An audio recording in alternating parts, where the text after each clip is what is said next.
बिस्मिल्लाहिर्रहमानिर्रहीम। अस्सलाम वालेकुम वरहमतुल्लाहि वबरकातुहू। आज हम बना रहे हैं आइसक्रीम। अगर आपको हमारी वीडियो अच्छी लगे तो लाइक करें और हमारे चैनल को सब्सक्राइब करें। तो शुरू करते हैं। मैंने 2 बनाना लेके इनको काट के रात को फ्रीज़र में रख दिया था। 1 टेबलस्पून नोटेला लिया है और 3 टेबलस्पून कोको पाउडर। चॉपर में फ्रोज़न बनाना डालेंगे, कोको पाउडर, नोटेला डालेंगे,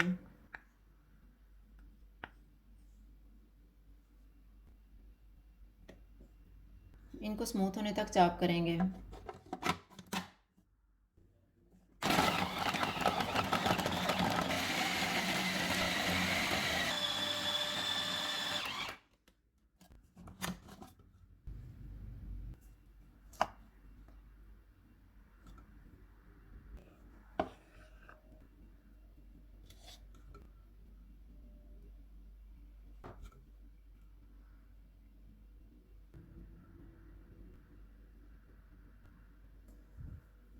आइसक्रीम तैयार है। अगर आपको हमारी वीडियो अच्छी लगे तो लाइक करें और हमारे चैनल को सब्सक्राइब करें। शुक्रिया। अल्लाह हाफ़िज़।